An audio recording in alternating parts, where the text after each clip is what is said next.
નમો લોહી સૌહરિહંતાણમ નમો લોહી સૌહૃદાનમ નમો લોહી સૌઆયર્યાન નમો લોહી સૌજયાન નમો લોહી સૌત્રિકાવતી શ્રાવણમ ઓમકારમિંદુ સંયુક્ત નિત્યમ જયંતી યોગિન કામદમોક્ષદો તે ઓંકારાય નમો નમઃ મંગળમ ભગવાન મંગળમ ગૌતમોની મંગળમ કુંકુંડારી વિજેન્દ્રમોષ મંગળમ નમઃ સમયસારાય સ્વાનુભૂત્યા ચકાસ્તે સ્વભાવાય ભવાય સર્વા વિભાવ નિરુદ્ધ નિરાકાર. સ્વાનુભૂતિ દર્શન પ્રસમ મૂર્તિ પૂજ્ય બહેન શ્રી ચંપાબેનની સ્વાનુભૂતિ માર્ગ પ્રકાશક તત્વ ચર્ચા. એ સ્વાનુભૂતિ દર્શન એનો આપણે સ્વાધ્યાય કરી રહ્યા છીએ. એમાં પ્રશ્ન 23 સુધી સ્વાધ્યાય કર્યો છે. હવે આજે આગળ 24મો પ્રશ્ન સ્વાધ્યાય શરૂ કરીએ છીએ. 24મો પ્રશ્ન, પાના નંબર 24. ભરત ચક્રવર્તી મુનિરાજની પ્રતીક્ષા કરતા હોય છે કે ક્યારે મુનિરાજ આહાર લેવા પધારે. અમારે આંગણે જાણે કલ્પ વૃક્ષ આવ્યું એમ સમજીને ભક્તિપૂર્વક આહારદાન આપે છે. આ રીતે ગુરુદેવ એક બાજુ મુનિરાજનું દાસત્વ અને બીજી બાજુ તું ભગવાન છો એમ કે છે. તો તે બંનેનો મેળ કઈ રીતે છે? કૃપા કરી સમજાવશો જી. આપણને સમજાયો છે? મેળ સમજાય છે. આવો ભક્તિનો ભાવ આવે, એવો ભક્તિનો ભાવ જ્ઞાનીને પણ આવે, સમ્યક દ્રષ્ટિને આવે, ભરત ચક્રવર્તીને પણ એવો ભાવ આવે. પણ પોતાના દ્રવ્યની અપેક્ષાએ પોતે ભગવાન આત્મા છે, સિદ્ધ સમાન છે, એ પણ સાથે ને સાથે જ રહે. એ બંનેને કઈ વિરોધાભાસ નથી. એટલું દ્રવ્ય અપેક્ષાએ છે, પોતાના દ્રવ્યની અપેક્ષાએ છે. બેનશ્રી એનું સમાધાન વિસ્તારપૂર્વક આપ્યું છે.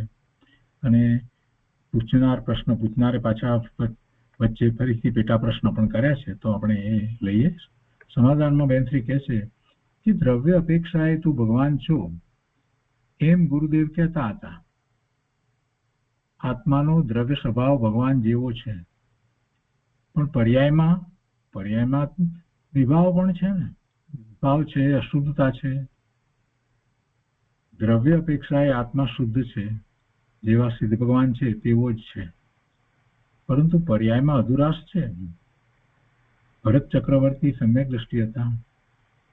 પોતે ગૃહસ્થાશ્રમમાં હતા ત્યારે આહાર સમયે આહારદાનની ભાવના ભાવે છે કે કોઈ મુનિરાજ પધારે અને આહાર આપવું, એવી ભાવના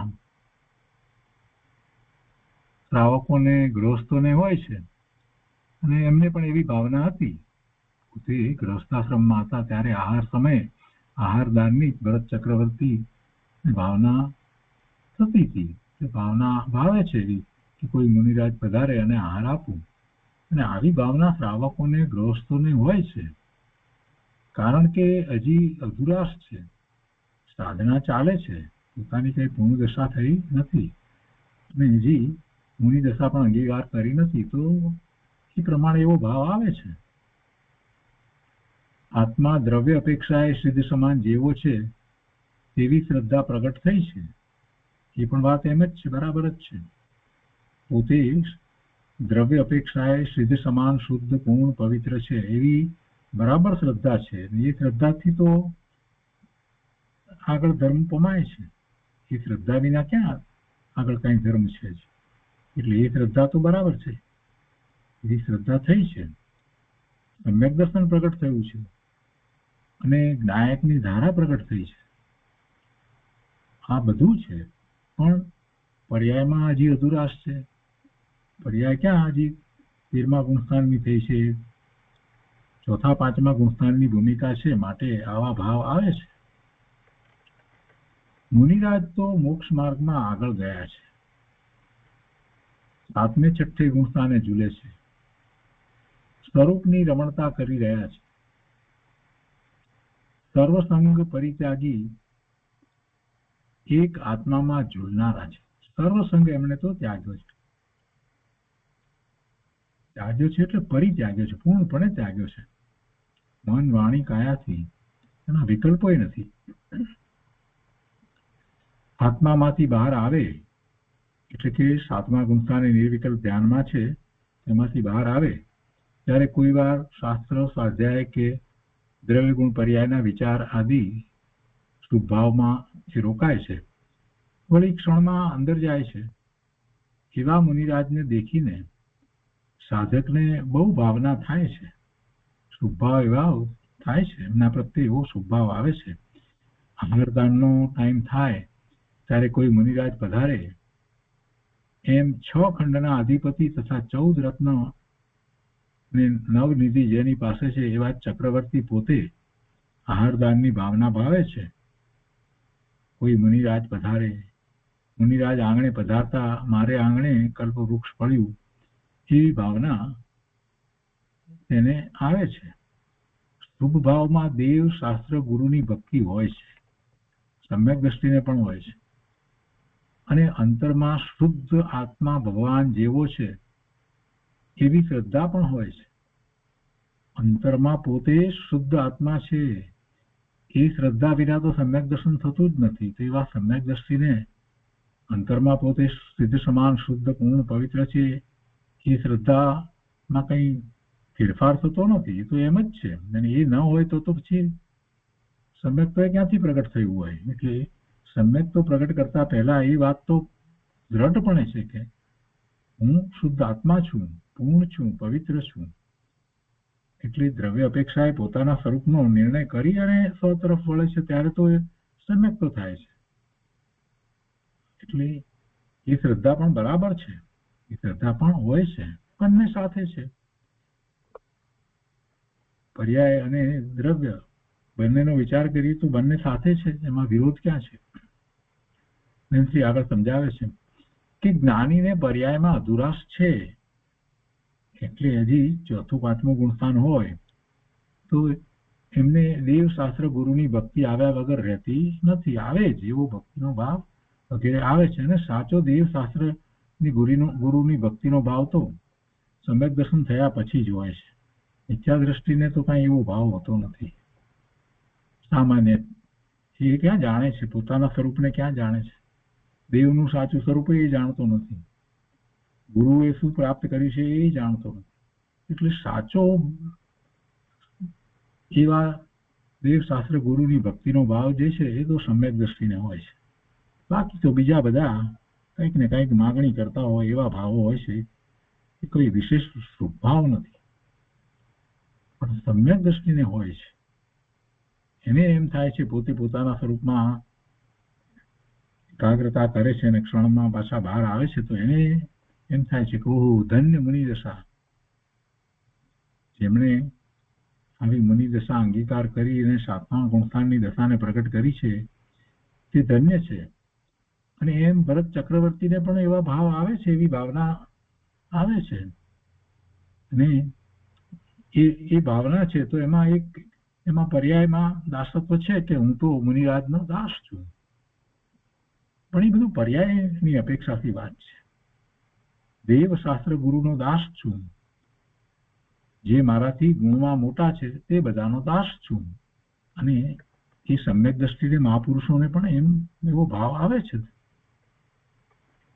પણ સાથે ને સાથે શું છે તો કે છે કે હું દ્રવ્ય અપેક્ષાએ ભગવાન પ્રભુ છું, હું દ્રવ્ય અપેક્ષાએ ભગવાન પ્રભુ છું. અને આ તો મોટી વાત છે. જો દ્રવ્ય અપેક્ષાએ આ વાત સ્વીકારે નહીં તો સમ્યક દર્શન ન થાય.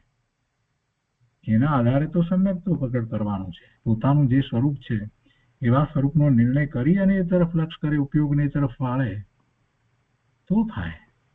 પણ પર્યાયમાં અધુરાશ છે એટલે પર્યાયમાં પામર છું. ક્યાં મુનિ દશા અને ક્યાં મારી દશા એમ પોતે પામરપણું પર્યાયની અપેક્ષાથી માને છે. પણ દ્રવ્ય અપેક્ષાએ તો હું ભગવાન છું, સિદ્ધ સમાન શુદ્ધ પૂર્ણ પવિત્ર છું. પર્યાયમાં હું તો મુનિનો દાસ છું. એ પર્યાયની વાત છે. પર્યાયમાં દાસત્વ પણ અને દ્રવ્ય અપેક્ષાએ હું ભગવાન છું. એ બંને વાત સાથે હોય છે, બંને જાતની પરિણતિ છે. કઈ પર્યાયને એ સાવ કાઢી રાખે એમ નથી, પણ પુરુષાર્થ કરે છે તો પર્યાયને ગૌણ કરીને કરે છે. પુરુષાર્થ વખતે પછી પામરતા ના, એ પામરતા છે ગૌણ કરે છે પુરુષાર્થ વખતે. ને પામરતા તો ફક્ત કોના ની અપેક્ષાથી વાત છે, એવા સાચા દેવ ગુરુ એમની અપેક્ષાથી પામરતા પર્યાયની અંદર એ પણ ક્ષણિક છે. પણ પુરુષાર્થમાં શું છે? તો પુરુષાર્થમાં તો હું ભગવાન પ્રભુ છું અને એવા પોતાના શુદ્ધ સ્વરૂપનું પોતે લક્ષ કરે છે. હું તો જ્ઞાયક છું, પ્રાણ સ્વભાવી પરિપૂર્ણ ભગવાન સિદ્ધ સમાન, એનો પાકો નિર્ણય કરી અને સ્વ તરફ દ્રષ્ટિ કરે છે તો એવી અનુભૂતિ થાય છે. એટલે પુરુષાર્થ તો એમ જ છે, પણ પર્યાયમાં અધૂરી દશા હોય એટલે એવા વિકલ્પો હોય, શુભભાવ વગેરે આવે. પર્યાયમાં દાસત્વપણું અને દ્રવ્ય અપેક્ષાએ હું ભગવાન છું તેમ બંને જાતની પરિણતિ છે. શ્રદ્ધામાં હું દ્રવ્ય શુદ્ધ છું એમ વિશ્વાસ છે, એવો પૂરો વિશ્વાસ છે. એ વિશ્વાસ જો જાય તો પુરુષાર્થ થઈ શકે જ નહીં. અને પર્યાયમાં અશુદ્ધતા છે તેનું જ્ઞાન છે કે વારે વારે હું પામર છું કે આમ છે એવી વાત નથી હોતી, પણ એવા મહાપુરુષની આગળ પોતાની એટલી નમ્રતા એમને હોય છે, એવો વિનય એમના પ્રત્યે હોય છે વગેરે, એ રીતે વાત છે. હજી પોતાને પર્યાયની અંદર અંશે મલિનતા પણ પર્યાયમાં છે, અશુદ્ધતા પણ છે, તો તેનું એમને જ્ઞાન છે. તેથી સમ્યક દ્રષ્ટિને ભાવના હોય છે કે ક્યારે હું મુનિપણું અંગીકાર કરવું. એટલે ભાવના તો એ હોય છે ક્યારે હું મુનિપણું અંગીકાર કરું. કૃપાળુ દેવને પણ એમ જ હતું, સર્વસંગ પરિત્યાગ એટલે મુનિ દશા અંગીકાર કરવાની ભાવના હતી. અમુક શું પાછો પ્રશ્ન વચ્ચે કરે છે કે શું પર્યાયનું જ્ઞાન કરતા ધ્યેયમાં શિથિલતા નહીં આવી જાય? એટલે કે મારી પર્યાય જે છે એમાં હજી અશુદ્ધતા છે, તો એવું જો જ્ઞાન કરીએ તો પછી પેલું ધ્યેય જે છે પોતે ભગવાન આત્મા શુદ્ધ છે અને પોતાના દ્રવ્ય દ્રષ્ટિ પોતાને કરવાની છે, દ્રષ્ટિનો વિષય પોતે શુદ્ધ જ છે, તો એ ધ્યેય રાખી અને તો કે એમાં પછી શિથિલતા નહીં આવી જાય. એમ પર્યાયનું જ્ઞાન કરતા ધ્યેયમાં શિથિલતા નહીં આવી જાય. ખરેખર વાસ્તવમાં તો ધ્યેય પણ શું છે? ધ્યેય પણ એ પૂરી દશા એ પર્યાય જ છે. તો પછી ક્યાં એવી શિથિલતા આવવાનો પ્રશ્ન જ છે? કેમ કે પુરુષાર્થ જે છે એ તો એ જાણે છે, સમ્યક દ્રષ્ટિને ખબર છે કેવી રીતે પુરુષાર્થ થાય છે, તેમાં પછી શિથિલતાનો ક્યાં પ્રશ્ન થયો? કઈ એમ પકડીને બેસી ગયા છે સમ્યક દ્રષ્ટિ કે અમે તો પામર એમ પકડીને બેસી ગયા છે? એવી તો કોઈ વાત છે જ નહીં.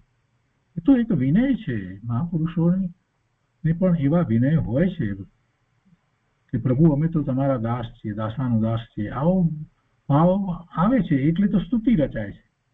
આચાર્ય ભગવાન સ્તુતિ રચે છે, દિનેશ્વર ભગવાનની સ્તુતિ રચે છે, એમના સ્તવન રચે છે, તો કેવી રીતે રચતા હશે?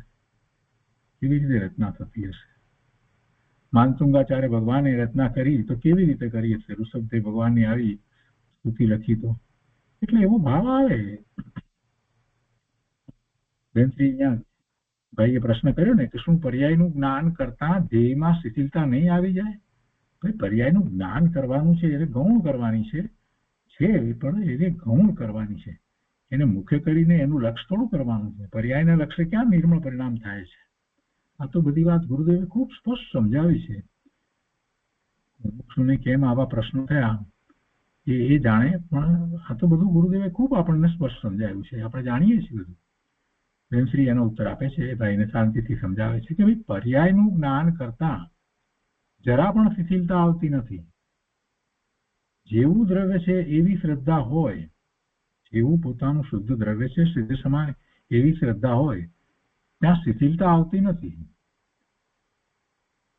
શ્રદ્ધાની જ્ઞાયકની પરિણતિ, દ્રવ્ય હું જ્ઞાયક છું તે ચાલુ છે, એ હોય જ, એને એ છે એટલે તો એમણે સમ્યક્ત્વ પ્રગટ કર્યું છે અને એ તો મુખ્ય છે. તો એમાં શિથિલતા ક્યાંથી આવે?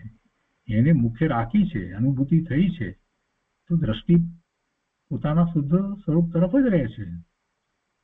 અને પર્યાયમાં આ જે કઈ દાસત્વ ભાવ કે એ જે હોય તો હોય, એ વખતે હોય, એ ક્ષણિક છે. તે બંને સાથે રહે છે, તેમાં જરા પણ ફેર આવતો નથી. પર્યાયમાં દાસત્વ માને છે તેમાં પણ ફેર આવતો નથી. એટલે કે ફેર આવતો નથી એટલે કે ખાલી માત્ર કહેવા ખાતર કહે છે એમ નથી, એમ કહેવાનું થાય. અને પોતે દ્રવ્ય પ્રભુત્વ માન્યું છે તેમાં પણ ફેર આવતો નથી. પોતે દ્રવ્ય અપેક્ષાએ ભગવાન છે એ વાતમાં ફેર આવતો નથી. દાસત્વમાં જરાય ઓછું દાસત્વ નથી, પણ પૂરેપૂરી અર્પણતા છે. અને અંદર પ્રભુત્વમાં પણ જરાય મોળપ નથી. પ્રભુત્વમાં મોળપ નથી, મોળાશ નથી કે અમે ભગવાન છીએ કે ઠીક છે, ભગવાનના જ્ઞાનમાં આવ્યા છીએ એટલે બરાબર, બાકી અમે તો ભગવાન નથી કે ભગવાન છીએ કે નહીં કોણ જાણે, આવી કઈ મોળપ નથી હોતી. હું ભગવાન છું, ભગવાનના જ્ઞાનમાં આવ્યું છે અને મેં એવી અનુભૂતિ કરી છે, હું તો ભગવાન આત્મા નાયક નાયક નાયક છું, ચિદાનંદ છું, જ્ઞાન આનંદ છું. એટલે અંદર પ્રભુત્વ, એવું પ્રભુત્વ, પોતે ભગવાન છે એવું પ્રભુત્વ, એમાં જરાય મોળપ નથી આવતી. કેમ કે એ તો દ્રવ્ય અપેક્ષાએ આખી વાત છે, એમાં મોળપ ક્યાંથી હોય? દ્રવ્ય તો ત્રિકાળ એક સરખું છે. અને અત્યારે એ જ્ઞાન થયું, ભાન થયું કે ઓહો, હું તો ભગવાન આત્મા છું. અને એટલે તો એવો પુરુષાર્થ ઉપડ્યો અને સમ્યક પ્રગટ કર્યું છે. તો બંને એક સાથે રહે છે. ભરત ચક્રવર્તી સમ્યક દ્રષ્ટિ હતા ને, તો બંને એક સાથે રહે છે. તો તે પૂરેપૂરી ભક્તિ કરે છે. હું તો ભગવાન જેવો છું માટે ભક્તિ શું કરવા કરવી એમ કહી એમને એવા અભિમાન વગેરે હોતા નથી. એવું અભિમાન ન હોય. એટલે એમ કરીને દાસત્વ ઓછું કરે એમ પણ નથી. ફરી પ્રશ્ન કર્યો કે પર્યાયને બહુ યાદ કરવા જઈએ તો દ્રષ્ટિ મંદ પડી જાય એવું ના બને? ભાઈ, તને દ્રષ્ટિ બરાબર થઈ જ હોય, શ્રદ્ધા પાકી થઈ ગઈ હોય, તો પછી એમાંથી મંદ પડવાનો ક્યાં પ્રશ્ન જ ઉપસ્થિત થાય છે? શ્રદ્ધા જેમ છે તેમ અનુભવ સહિત જેને થઈ સમ્યક દ્રષ્ટિને, એને શું શ્રદ્ધા બદલાઈ જાય?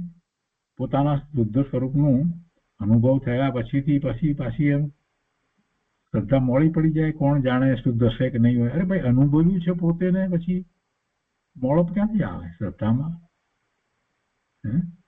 પ્રશ્ન કેવો કરે છે કે પર્યાયને બહુ યાદ કરવા જઈએ તો દ્રષ્ટિ મંદ પડી જાય એવું ના બને એમ.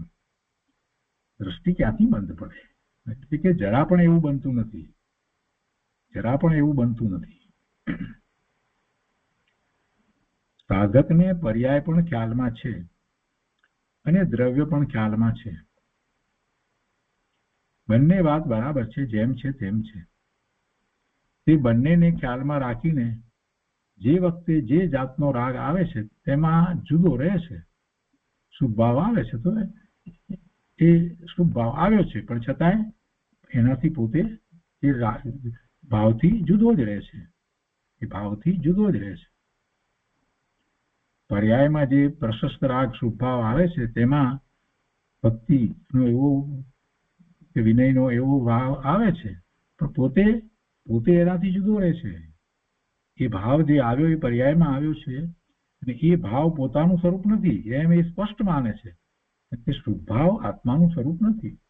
શુભ ભાવ આત્માના કોઈ ગુણને કારણે થતો નથી.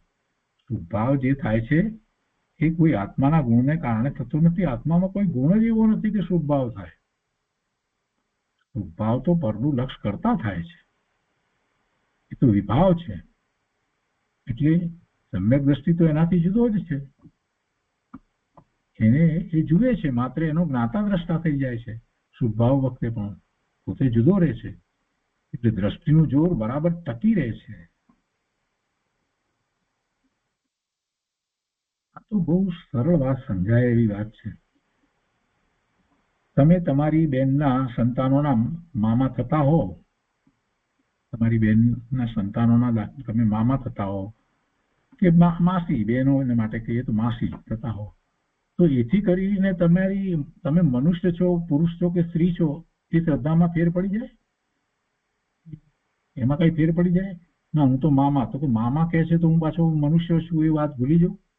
મામા કહે એથી શું થઈ ગયું, કે માસી કહે એથી શું થઈ ગયું?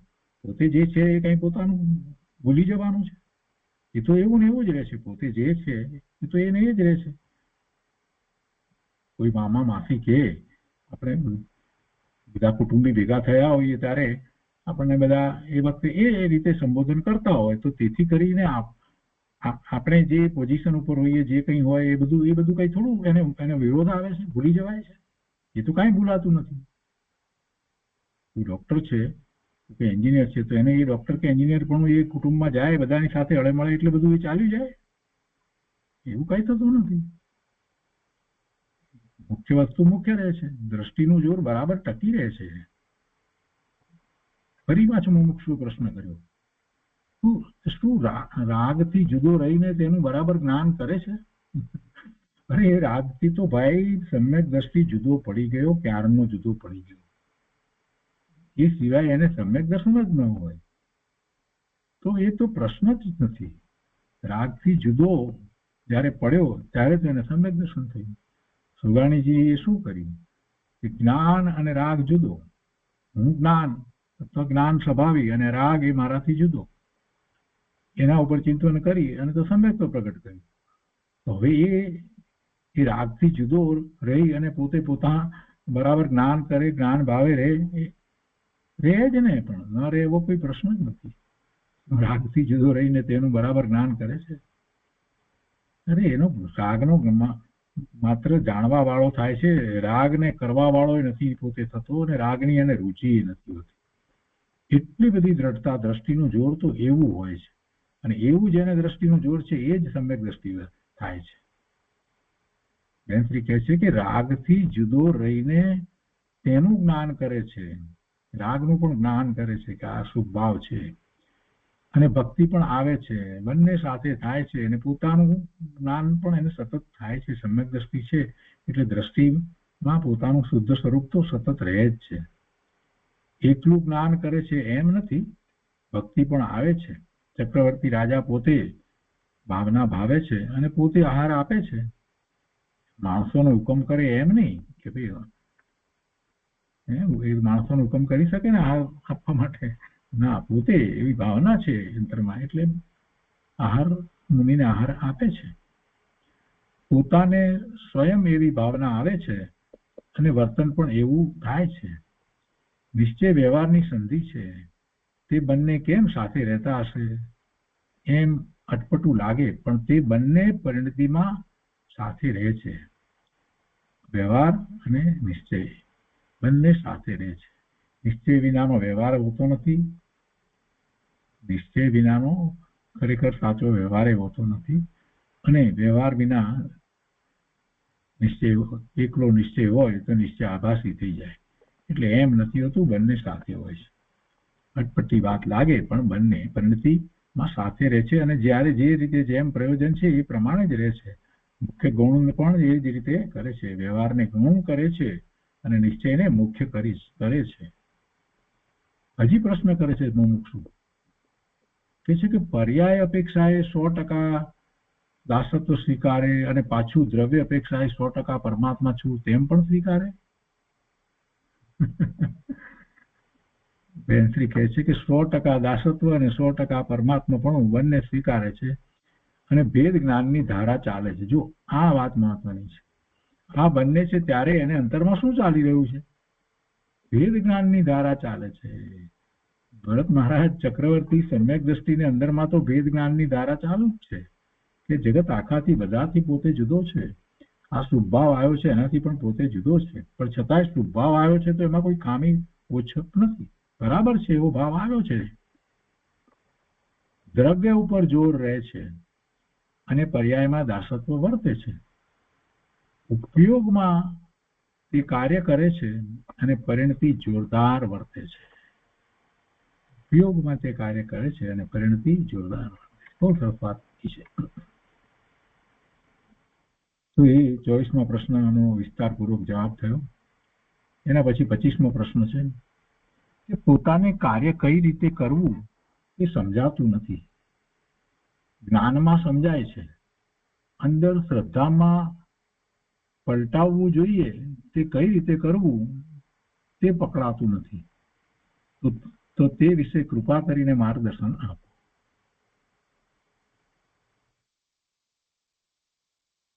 જ્ઞાનમાં એમ કે કાર્ય કઈ રીતે કરવું એ સમજાય છે, અને અંદર શ્રદ્ધામાં પલટાવવું જોઈએ તે કઈ રીતે કરવું તે પકડાતું નથી. કેવી રીતે અંદરમાં શ્રદ્ધામાં પલટાવવું, તો તે વિશે માર્ગદર્શન આપો. આવું માર્ગદર્શન પહેલા પણ આપ્યું છે ને ફરી આપે છે. તે છે કે શ્રદ્ધા પલટાવવાનું કાર્ય તો અંદરથી શ્રદ્ધા પલટે તો થાય ને. અંદરથી શ્રદ્ધા પલટે તો થાય ને. તમે માત્ર બહારમાં શ્રદ્ધા કર્યા કરો, લખી નાખો એટલે શ્રદ્ધા થઈ જાય, બોલી નાખો એટલે શ્રદ્ધા થઈ જાય, રેકોર્ડિંગ કરી નાખો એટલે શ્રદ્ધા થઈ જાય, કાંઈ શ્રદ્ધા નથી થતી. શ્રદ્ધા માટે તો અંદરમાંથી આખો પુરુષાર્થ થવો જોઈએ, ખૂબ નિર્ણય થવા જોઈએ, પોતાને અંદરમાં એવું ચિંતન થવું જોઈએ, અંદરમાં સમાધાન થવું જોઈએ, પછી એ શ્રદ્ધા ટકી રહે છે. શ્રદ્ધા પલટાવવાનું કાર્ય તો અંદરથી શ્રદ્ધા પલટે તો થાય ને. એ બહિર્લક્ષ્ય બહારમાં બધું કર્યા કરે છે, પણ અંતર પરિણમન પલટાવે યથાર્થ શ્રદ્ધા અંતરથી કરે, જેવો સ્વભાવ છે તેવો અંદરથી ઓળખે તો કાર્ય થાય. આ તો કરતો નથી, અને ગુરુદેવે પ્રવચન આપ્યું એની વાત બોલ્યા કરે છે. દેવ ગુરુ શાસ્ત્રની શ્રદ્ધા અમને છે, એમ નહીં. અંતરની વાત છે એ આખી જુદી છે. વેન્સરી કહે છે કે અંતરની શ્રદ્ધા અંતર પલટવાથી થાય. અંતરની શ્રદ્ધા, અંદરમાંથી શ્રદ્ધા જે થવી જોઈએ એ એવા નિર્ણય કરીને થાય. અંદરમાં બધો બદલાવ આવી જવો જોઈએ. તે બહારથી વિચારથી નક્કી કરે તો પણ અંતરમાં પલટવું તે રહી જાય છે. બહારથી તો બધું કરે છે, પણ અંદરની તીવ્ર રુચિ અને લગ્ની લાગે તો અંદરમાંથી પણ બદલાઈ જાય તો કાર્ય થાય. અંતર પલટો કરવો તે પોતાના હાથની વાત છે. કોઈ એને અંતર પલટો કરાવી દે નહીં. જ્ઞાની મહાપુરુષો, સાક્ષાત તીર્થંકર ભગવાન, કેવળી પરમાત્મા બધા માર્ગ બતાવે, પણ અંતરમાં પલટો કરવો એ તો પોતાના હાથની વાત છે. પોતે કરે તો થાય, ન કરે તો ન થાય. અર્થાત જ્ઞાન સ્વભાવને ઓળખી પુરુષાર્થ કરે તો થાય. જ્ઞાન સ્વભાવને ઓળખવાનો પુરુષાર્થ પહેલા કરવો પડે ને, કે હું જ્ઞાન સ્વભાવી ભગવાન આત્મા છું, તો કેવો જ્ઞાન સ્વભાવ છે મારો. જ્ઞાતા છું તો કેવો છું, જ્ઞાયક કરું છું તો કોણ છું, હું કોણ છું. એના પાછળ એને થોડોક સમય આપવો જોઈએ, ચિંતન કરવું જોઈએ હું કોણ છું, અને એમાં એમ કરી અને આગળ વધીને ભેદ જ્ઞાન કરવું જોઈએ કે આ બધું હું નથી, એનાથી જુદો હું તો જ્ઞાન સ્વરૂપ છું. માત્ર જ્ઞાન સ્વરૂપ છું એમ નહીં, પણ બીજાથી બધાથી હું જુદો, કેમ કે ભેદ જ્ઞાનની વાત છે. અસ્થિ અને નાસ્તિપૂર્વક આખો વિચાર હોય છે. જે છું એનો અસ્થિપૂર્વક, અને જે નથી એનો નાસ્તિ, બંને રીતે વિચાર તો કરવો પડે. એમ એ પોતે પોતાના જ્ઞાન સ્વભાવને ઓળખી અને પુરુષાર્થ કરે તો અંતરમાં પલટો આવે. એ 25મો પ્રશ્ન થયો. એ પછી 26મો પ્રશ્ન છે. અનેક પડકેથી આચાર્ય ભગવાન સ્વભાવનો મહિમા કરે છે. તે વાંચીએ છીએ, સાંભળીએ છીએ, પણ અંદરમાંથી મહિમા કેમ આવતો નથી? મહિમા રુચિ કેમ થાય? મહિમા આવવા માટેની કોઈ દવા આવતી હોય તો પીવડાવી દઈએ. કોઈ એવો વાસ્કેપ આવતો હોય તો વાસ્કેપ નાખી દેવામાં આવે તો મહિમા આવી જાય. કોઈ સ્પર્શ દ્વારા એવો મહિમા લાવી શકાતો હોય તો એ આ સ્પર્શ કોઈ મહાપુરુષના કરી નાખે તો આવી જાય. પણ એમાં તો કાંઈ થતું નથી. મહિમા ક્યારે આવે? એને મહિમા આવવા માટે એને પોતાને લાગવું જોઈએ તો મહિમા આવે.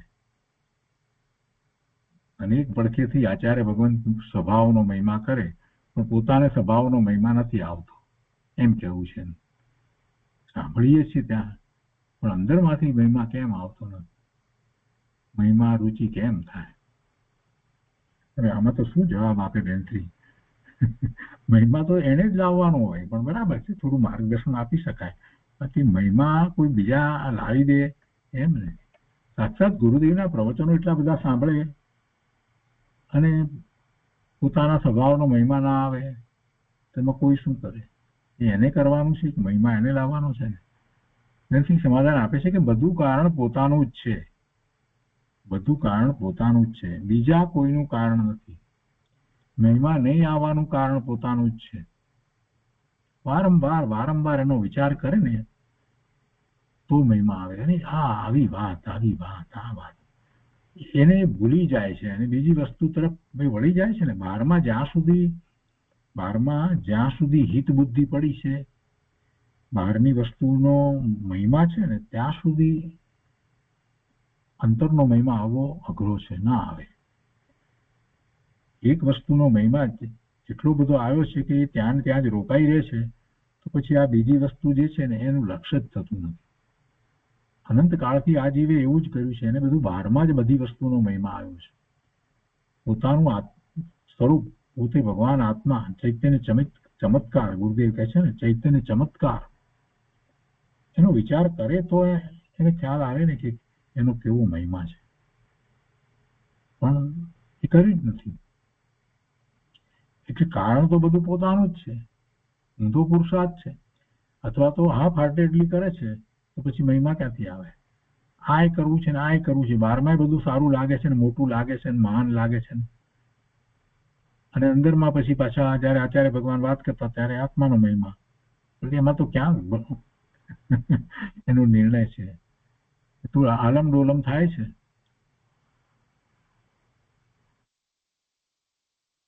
એ છે કે મહિમા નહીં આવવાનું કારણ પોતાનું જ છે. પોતે પુરુષાર્થ કરે તો મહિમા આવે, રુચિ થાય. અંદર પોતાને ઓળખે તો મહિમા રુચિ થાય. શાંતિથી બેસે અને અંદરમાં પોતે કોણ છે, કેવો છે, બસ આ જ વાતનો વિચાર કર્યા કરે. અને કેવો છે એ વાતનો વિચાર કરે ત્યારે એને થાય કે હું આવો છું, આવો અનંત ગુણનો પિંડ છું. 47 શક્તિના વર્ણનમાં ગુરુદેવના પ્રવચન સાંભળે અને એ વસ્તુ સાંભળતી વખતે આ શક્તિનો અર્થ આમ થાય છે એમ નહીં, પણ આ શક્તિનું જે વર્ણન કરવાનું એ મારું સામર્થ્ય છે, એ મારી શક્તિ છે, એમ આખો 47 શક્તિનો આખો સ્વાધ્યાય જો કરે તો એને પોતાનું મહાત્મા આવ્યા વિના રહે જ નહીં. સ્વાધ્યાય કરવાની રીત છે. તો યાદ રાખે કે આ શક્તિની વાતમાં ગુરુદેવે આમ કહ્યું, આમાં આમ કહ્યું, આમાં આમ કહ્યું, આમાં આમ કહ્યું. અરે પણ શક્તિની વાત તો તને તારો આત્માનો મહિમા આવે એટલા માટે કરવામાં આવી છે. એ તો તે કર્યું નહીં. ગોખણિયા જ્ઞાનનું શું કઈ અર્થ છે? મૂળમાંથી વાત તો પકડી નહીં, પછી ક્યાંથી મહિમા આવે? અંદર પોતાને ઓળખે તો મહિમા રુચિ થાય. પોતાને એટલી લગ્ની લાગી નથી, ધગસ લાગી નથી, એટલે મહિમા રુચિ થતા નથી. પોતે બહારમાં ક્યાંક રોકાઈ જાય છે એટલે મહિમા આવતી નથી. અનંત કાળ આમ ને આમ ગયો, તેમાં બધું કારણ પોતાનું છે, બીજા કોઈનું કારણ નથી. બહુ સ્પષ્ટ ચોખ્ખી વાત કરી દીધી. એમાં બીજા કોઈનું કારણ નથી, બધો પ્રમાદ તારો છે. પ્રશ્ન એના પછીનો 27મો પ્રશ્ન. સમ્યક દર્શનનો વિષય ઉપાદેય છે કે સમ્યક દર્શન ઉપાદેય છે? પહેલો જવાબ સીધે સાદો સરળ તો એમ જ હોય ને. સમ્યક દર્શનનો વિષય એ જ ઉપાદેય, એ ઉપાદેય કાયમ એ જ ઉપાદેય રહે. સમ્યક દર્શન થાય પછી પણ છે કેવળ જ્ઞાન સુધી ઉપાદેય શું છે? સમ્યક દર્શનનો વિષય એટલે પોતાનું ત્રિકાળી શુદ્ધ સ્વરૂપ, એ જ ઉપાદેય તો રહેવાનું છે. પણ બીજું સમ્યક દર્શન તો પર્યાય છે. એ ઉપાદેય એ અપેક્ષા એ થાય કે આપણને એની ભાવના છે, આપણું એ સાધ્ય છે એમ કહેવાય. સાધક અને સાધ્યની જયારે વાત કરવામાં આવે છે તો આપણે એ કહીએ છીએ કે સાધ્ય ભાવ જે છે એ પણ પર્યાય છે, પૂર્ણ દશા. એટલે અને આ જે પોતે સાધના કરી રહ્યો છે અને નિર્મળ પરિણામ થાય છે, મોક્ષ માર્ગના પરિણામ છે, એને સાધક ભાવ કયો છે તો એ પણ પર્યાય. પણ ઉપાદેય કે જે દ્રષ્ટિનો વિષય છે એ તો એનો એ જ રહે, એમાં કાંઈ ફેર પડતો નથી, એ તો એનો એ જ રહે. એટલે સમ્યક દર્શનનો વિષય ઉપાદેય છે. પણ સમ્યક દર્શન પ્રગટ ન થયું હોય તો એ માટે એવું અંદરમાં હોય કે સમ્યક દર્શન પ્રગટ કરવું જ છે, એટલે એમ એને ઉપાદેય અપેક્ષાથી કહેવાય. પણ ઉપાદેય કહેવા કરતા એ પોતાનું ધ્યેય છે એમ કહી શકાય. અથવા તો પોતાનું સાધ્ય છે એમ કહી શકાય. પૂર્ણ દશા એ એક મૂળતો સાધ્ય છે. સમાધાનમાં બેન્ત્રી કહે છે કે સમ્યક દર્શન પ્રગટ કરવાની અપેક્ષા એ ઉપાદેય છે. પ્રગટ કરવાની અપેક્ષા કે આ મારે કરવાનું છે, આ કરવું જ છે. પણ ખરી રીતે તો સમ્યક દર્શન વિષય, સમ્યક દર્શનનો વિષય જે ધ્રુવ દ્રવ્ય છે તે ઉપાદેય છે. ધ્રુવ દ્રવ્ય છે તે ઉપાદેય છે, અર્થાત ધ્રુવ દ્રવ્ય ગ્રહણ કરવા યોગ્ય છે. સમ્યક દર્શન તો પર્યાય છે અને પર્યાય ઉપર દ્રષ્ટિ કરવાની હોતી નથી.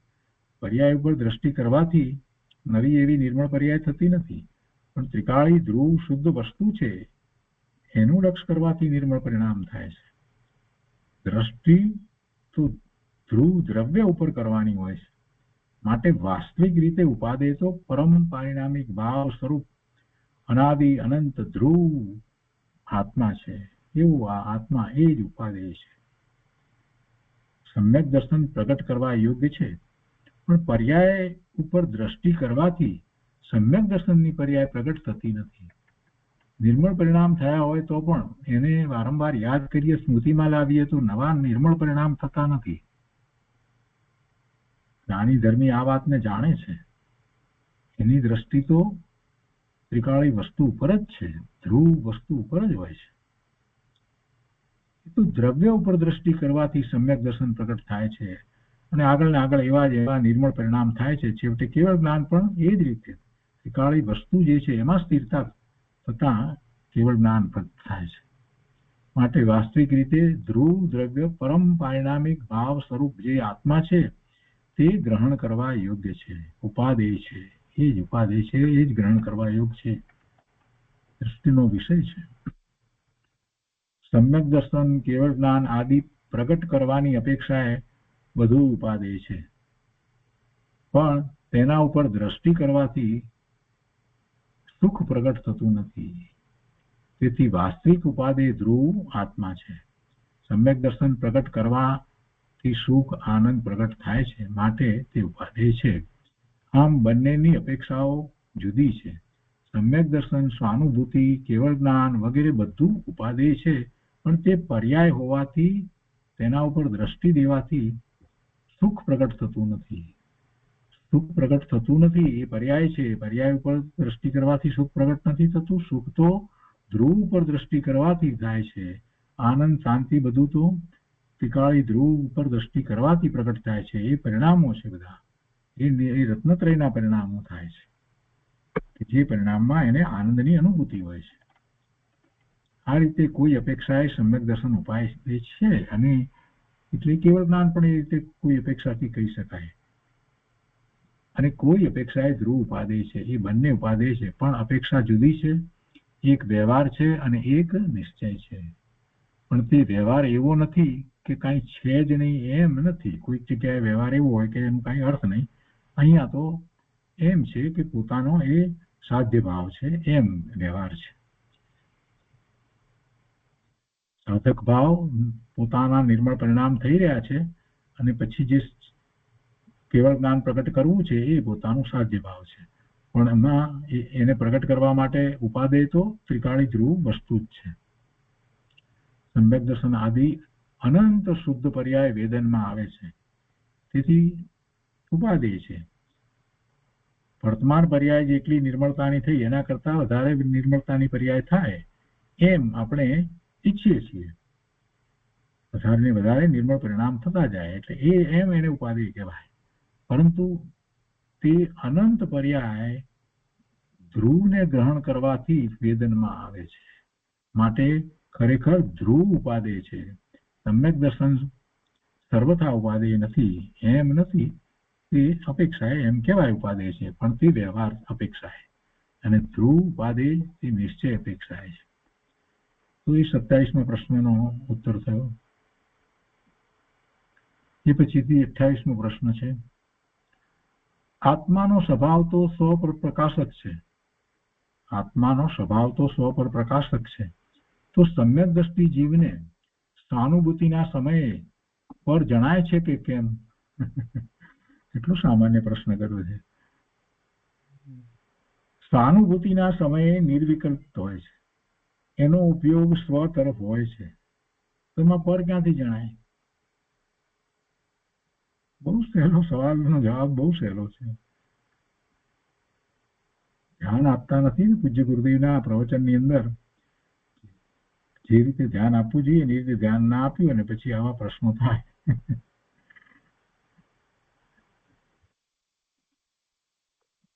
સમાધાનમાં વેનશ્રી કહે છે કે સહાનુભૂતિના સમયે બહાર ઉપયોગ નથી, એટલે પરજ્ઞેયો જણાતા નથી. પોતાનો ઉપયોગ અંદર છે અને તેમાં અનંત ગુણની પર્યાયો જણાય છે, અને એ પણ કઈ જુદી જુદી પર્યાય જણાય છે એમ નથી, ભેગી એક ભેગું આખું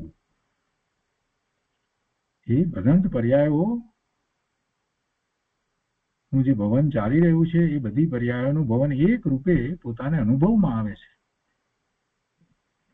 એ અનુભવમાં આવે છે એ અનુભવવા વાળું જ્ઞાન છે, એટલે એ જ્ઞાન એ સ્વને એમ પ્રકાશે છે. માટે એ સ્વ પર પ્રકાશકપણું ત્યાં પણ ઊભું રહે છે. એટલે પરપ્રકાશકપણું જે છે એ તો એનું સામર્થ્ય છે, પરને પ્રકાશે એવું સામર્થ્ય છે. એ સામર્થ્ય કઈ ચાલ્યું જાય છે એમ નથી, પણ પરને પ્રકાશે તો એ ઉપયોગ જે તરફ હોય એને પ્રકાશે. અત્યારે ઉપયોગ સ્વ તરફ વળે છે તો સ્વને પ્રકાશે છે. કઈ પરને પ્રકાશવાનું સામર્થ્ય ચાલી ગયું છે એમ નથી થતું. સ્વ પર પ્રકાશકપણું ત્યાં પણ ઊભું રહે છે, તેનો નાશ થતો નથી. સમ્યક દર્શન સ્વાનુભૂતિની પર્યાય પ્રગટે છે તે કાળે પોતે આનંદ ગુણને વેદે છે, શાંતિને વેદે છે, અનંત ગુણના ભવનને વેદે છે. પોતાના અનંત ગુણ વેદનમાં આવે છે, અંશે બધા ગુણોનું વેદન આવે છે. માટે પોતે પોતાને જાણે છે, એ બધું જ્ઞાનમાં જણાય છે ને, અને પોતે બીજા ગુણ પર્યાયોને પણ જાણે છે, અને તેથી સ્વ પર પ્રકાશક પણ છે. સહાનુભૂતિના સમયે સ્વને એટલે કે જ્ઞાન પોતે પોતાને જાણે છે, અને પર એટલે કે બહારના જ્ઞેયોને નથી જાણતું. સીધી વાત, સરળ વાત છે. બહારના જ્ઞેયોને એ વખતે ન જાણે, પણ પોતે અંતરમાં જ્ઞાન, જ્ઞેય, જ્ઞાતા સ્વરૂપ એવા પોતાને અભેદપણે જાણે છે. પોતાની અનંત પર્યાયોને જાણે છે. તે અનંત પર્યાયોના નામ નથી આવડતા, પણ પોતાને અનંત પર્યાયોનું વેદન થાય છે, તેને જાણે છે. ચૈતન્ય ચમત્કાર સ્વરૂપ આત્મા છે, તેની અનેક જાતની પર્યાયને તે જાણે છે. તે અનુભવના કાળે પરપ્રકાશકપણું છે, એટલે આ અનુભવ થાય છે એ વખતે પણ પેલું પરપ્રકાશકપણું જે છે એ કઈ નાશ નથી પામતું. એ વખતે પણ એ પરપ્રકાશકપણું તો છે, અને ઉપયોગ બહાર હોય ત્યારે તે બહારનું જાણે છે, પણ તેમાં એકત્વ થતું નથી. પરપ્રકાશકપણું હોય ત્યારે એમાં એને એકત્વ થતું નથી. સ્વપ્રકાશકપણું જ્યારે છે તેમાં તો એ દ્વૈત રહેતો નથી, એકત્વ થઈ જાય છે સ્વ સાથે. અનુભવ કાળે પોતે પોતાનો જ્ઞાયક રહે છે, જ્ઞાતાની ધારા ચાલે છે, અને ઉપયોગ બહાર હોય છે ત્યારે તેનાથી જુદો રહીને પરને જાણે છે. જાણવામાં ફેર છે. સ્વને જાણે છે તો પોતે જ્ઞાન સ્વભાવે પરિણમીને જાણે છે, અને પરને જાણે છે તો પરથી જુદો રહીને જાણે છે, અરીસાની જેમ. માત્ર પર જ્ઞેયો છે એ એના જ્ઞાનની પર્યાયમાં ઝળકે છે. એટલે કે પોતે પોતાને જાણે છે અને બીજાને પણ જાણે છે, એવું સ્વ પર પ્રકાશકપણું એ તો એના જ્ઞાન ગુણનું એવું સામર્થ્ય છે, અને એ સામર્થ્ય તો સતત રહ્યું જ છે, પણ ઉપયોગ જે તરફ છે એનું જ્ઞાન એ કરે છે. આ મૂળભૂત વાત છે. અને કહે છે કે આ રીતે સવિકલ્પ દશામાં સ્વ પર પ્રકાશકપણું છે, અને અંતરમાં પોતે પોતાને જાણે છે, અને પોતાના અનંત ગુણ પર્યાયોને જાણે છે. તે નિર્વિકલ્પ દશાના કાળનું સ્વ પર પ્રકાશકપણું છે. એટલે બીજી વાત પણ સાથે લીધી કે જ્યારે પરને જાણે છે ત્યારે પણ સ્વપ્રકાશકપણું તો છે ને, સમ્યક દ્રષ્ટિ છે તો એને તો સતત એ પરને જાણતો હોય એ વખતે પણ દ્રષ્ટિ સ્વ તરફ રહે છે, પણ બીજાને મિથ્યા દ્રષ્ટિને જે છે એને પણ પરને જાણે છે, એટલે પરને પ્રકાશે છે. તો એ વખતે સ્વપ્રકાશકપણું કઈ નાશ પામતું નથી, ચાલ્યું જતું નથી, જેવો ઉપયોગ સ્વ તરફ કરે કે તરત સ્વને જાણવા લાગે છે. એટલે સ્વવિકલ્પ દશામાં પણ સ્વ પર પ્રકાશક પણ છે અને અંતરમાં પોતે પોતાને જાણે છે અને પોતાના અનંત ગુણ પર્યાયોને જાણે છે. તે નિર્વિકલ્પ દશાના કાળનું પણ સ્વ પર પ્રકાશક પણ છે. અનેક જાતની પર્યાયો તેને સ્વાનુભૂતિમાં પરિણમે છે, તેને જાણે છે તથા પોતાને અભેદપણે જાણે છે. આ રીતે બધું જાણે છે તે નિશ્ચય સ્વ પર પ્રકાશક પણ છે. બધું જાણે છે તે નિશ્ચયથી સ્વ પર પ્રકાશક પણ છે. પરને જાણે તે વ્યવહાર એટલે કે તે પરને નથી જાણતો એવો એનો અર્થ નથી, પણ પરને જાણે છે તો પરમાં પહોંચીને જઈને નથી જાણતો, પરથી જુદો પોતે પોતાનામાં રહીને જાણે છે. એને એ પરરૂપ થતો નથી. વ્યવહાર એટલે કે બીજાને જાણતો નથી અને બીજાને જાણે તે કહેવા માત્ર છે એવું કઈ નથી. જાણે છે પરને જાણે છે અને પરને એ જાણે એટલે એને કઈ પાપ થઈ જાય કે પુણ્ય થઈ જાય એવું પણ નથી. પરને જાણે એટલે દોષ આવે એવું પણ નથી. જાણે, બીજું કઈ નહીં. ભાવ શું છે એના એ પ્રમાણે એને બંધ પડે. પરને જાણવાથી બંધ પડે છે એમ નથી.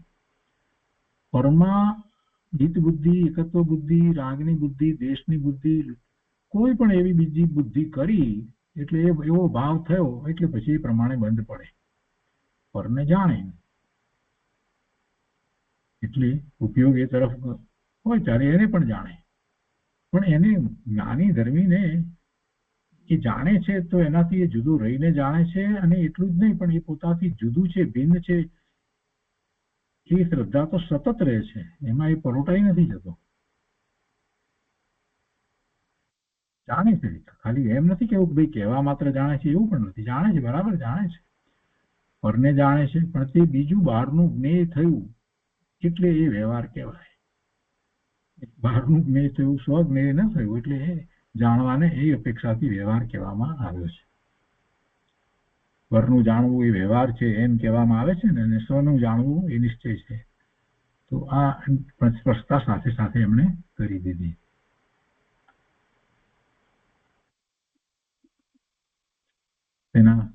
તો આજનો સ્વાધ્યાય આપણે અહીંયા સુધી રાખીએ છીએ. એના પછીનો પ્રશ્ન છે કે વિશિષ્ટ શાસ્ત્ર અભ્યાસ ન હોય તો પણ આત્માની પ્રાપ્તિ થઈ શકે.